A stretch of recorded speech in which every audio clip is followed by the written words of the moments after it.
Allahu Ekber, Allahu Ekber. Əziz haqq sevənlər, hamıya aydındır ki, xeyli müddətdir rafizlərin hazırladıkları videolarda neçə göz yumduğumuz yananlar bir kənara qalsın. Hətta İslamı əxlaqdan qırağa çıxaraq, bazar sözləri ilə öz əqidələrinin iç yüzünü ortaya qoyurlar. Biz isə bunların səviyyəsinə enməyərək, həmişə olduğu kimi bu dəfə də onların küçə danışıqlarına yalnız təhrif olmayan müqəddəs Quran ayələri ilə cavab veririk. Allah Teala buyurmuşdur. وعباد الرحمن الذين يمشون على الأرض هونا وإذا خاطبهم الجاهلون قالوا سلاما. Mərhəmətli Allahın qulları o kəslərdir ki, onlar yer üzündə təvazökarlıqla gəzər, cahillər onlara xoşa gəlməz bir söz dedikdə, salam deyər.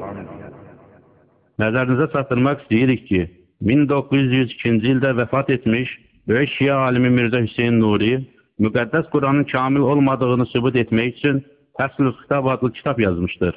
Sonra isə digər bir alim məzhəbi gülünc vəziyyətə qoyan bu kitaba rədd olaraq Kəşf-ül İrtiyab fi Ədəmi Təhrifül Kitab adlı kitabı ilə Nuriyə cavab vermişdir. Çox gülməli burasıdır ki, Nuri öz iyrənc fikrini təsdiqləmək üçün şeytanla köməkləşərək yenidən bu alimə rədd vermiş və Ər-Rəd Alə Kəşf-ül İrtiyab kitabını yazmışdır.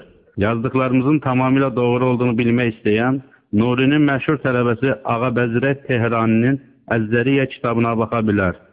İndi isə gəlin Zülfüqarın növbəti yalanının şahidi olar. Əgər biri deyirsə Nuri kimi, sonra da kitab yazır əleyhinə. Deyir, Fəslül Xitab fi Ədəmi Təhrifül Quran. Yazır.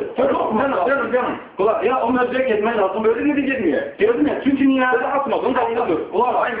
Mən kimə danışım? Deməsi dedi, sözün dalında dur. Mağazılanlar çıxma, mövzudan çıxma. Sən Fəslül Xitabı göstərmə lan. Mən danışım. Gözlə. Dedim ki, Şeyh Nuri yazır ki, yüzəsə dərdi əksindir nə sən? İkinci rədd yazır ki, yolu təhrif ol, tərəfmə. O kitabı bu qədər millətin kamerqalarını gətirir mənfəti yoxsasın. Şeyh Nuri yazır ki, Allahın kitabını dəyişməsi. Nuri. Dedim gətirsən. Sən belə eləsən, tutma. Dəyək kitabları məndə. Sən mənə bilən Fəslül Xitabı mən kimə danışım? Sən Fəslül Xitabı mənə gətirib göstər. Hanı göstər? Hanı? Mən gedib Beyruzda gedib tabancı ilə Fəslül Xitabı hanı? Var ama var. Hanı? Sen onu getirmişsen söylesen ben de öyle dedici var bu hep kitap. Ayşe, sen Fəslül Xitabdan danışırsan. Ama ben sana demirəm onu getir. Sen hala ben deyəndə cevabı mı? Sen onu getirir. Onlar mövzuda bir danışır. Cevap ve sual. Gözlə Fəslül. Kaçın gözlə. Ayşe, Allah'ın gözü bir nə qədər danışır? Ayşe'nin gözü bir bizi danışır. Olar. Bak özünü təsvir etsin. Göstərsin gənc təsvirini. Sen özündən çıxarsan gör, ağzı qoyamıyorsan. Özünü təsvir edən ki, Fəslül Şeyh yazır. Bak dedi ki, bəli, Şeyh Mufid yazdım, yox təsvirlədim. Mən Sabit mesaj yazıyorum təsvirlədim ki, Şeyh Mufid yox, Nuri, kitab yazır ki, 4 səhifədən yaxın kitabı yazır ki, Allah'ın kitabı olduğunu dəyişməsini, təhrif olmasını, subutda gətirib da yıxı sürüyor, bu bir. Bir şey var. Çıxaraq dedi, sonra dedi, ona rədd olaraq sayılır ki, Adəmi təhrif olmaması, öz kitabına rədd verir. Kəsməli birinci kitabı var, mən gətirmə mesaj yox, gətirə bilərəm. Öyle dedim var. Ya var. İkinci de ki ona rədd yazır. Mən götürürüm. Əslində Şeyh Nuri. O kitab yazandan sonra bəzi alimlər ona rədd verdilər. Bu isə əsəbləşdirdiyi yoxun danışsın. Quran dəyişir. Fars dilinə təzədən bir dənə rədd verdi olaraq. Belə olur. Tərsinə yüzəçək tərədə fırlatma tərsinə. Xahiş edirəm, sən o kitabı söz verməyəcək göstərmə mənə. Xahiş edirəm. Gördüyünüz kimi burada Zülfüqar xəcalət çəkmədən ağ yalan danışır. İndi isə ondan yalanını doğrultmaq üçün adını çəkdiyi kitabın təsdiqini sübut etməsini tələb edirik. Qeyd edək ki, Quranın təhrifini iddia edən bu Nuri, Şiə təriqətinin ən məşhur hədis kitablarından biri olan Müstədrakul Vəsail kitabının müəllifidir.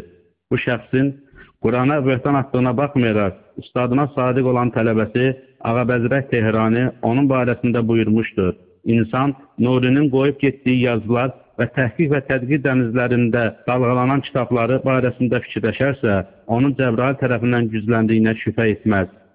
Həmçinin yüksək hörmət olaraq onu möminlərin əmri İmam Əlinin yanında dəfn etmişdilər.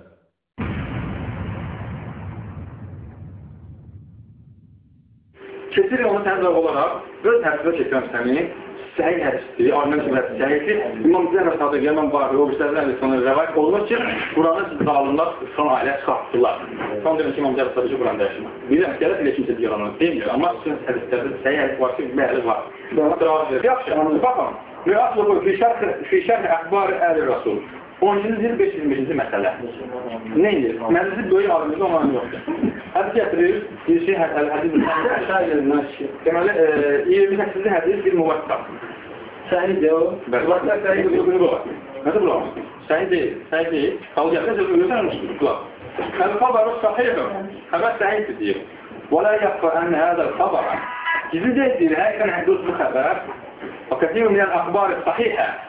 Və çoxlu səhih hədislər sarihətun, aşırı aydındır ki, naqs Quran və təğyirdir. Quranın naqs olmasına dəyişməsinə aşırı hədislər var. Məclisi səhihdir. Məclisi səhihdir, nə deyirsən? Özü böyle azad. Uzağı otur bir-birdir. Uzağı otur bir-birdir. Sən nə təhlükə? Uzağı bir-bir oturdu. Öz atasının yolunu davam ettirir və Respublikamızın milli komandasında oynar.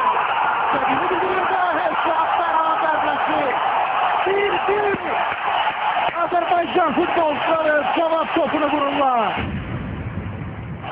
Çeynə zərbəsi çox gözəl və effektli yerinə getirildi. Məlum olduğu kimi, Şiələr dünya müsəlmanlarının 85%-nin etiqadından kənar olan bir neçə əqidələrə malikdirlər. Həmin əqidələrdən misal olaraq 12 imamın olmasını, onların peyğəmbərlərdən üstün olmasını, xətadan və unutqanlıqdan məsum olmasını, onların qeybi bilməsini və s. göstərmək olar. Bu fikirdə olanlar etiqad edirlər ki, güya onlar bu saydığımız inancları imamlardan götürmüşdülər. Tarixlər boyu bu yalanların günü-gündən artırılaraq davam etdiyini görən əhl-i sünnə alimləri bu bidətlərə həmişə rədd verərək imamların adlarına yalan olduğunu sübut etmişdirlər. Lakin buna baxmayaraq, bəziləri yenə də sadalıq insanları bu əsassız fikirlərlə inandırmağa çalışmışlar. Ekranda gördüyünüz bu şeir, dünyadakı bütün şia alimlərinə mesaj göndərərək saydığımız əqidələrini öz kitablarında səhih hədislə sübut edənə $100.000 verəcəyinə vəd vermişdir. Öz əqidəsini öz kitablarında səhih yolla sübut etməyən məzhəb necə də haqq ola bilər?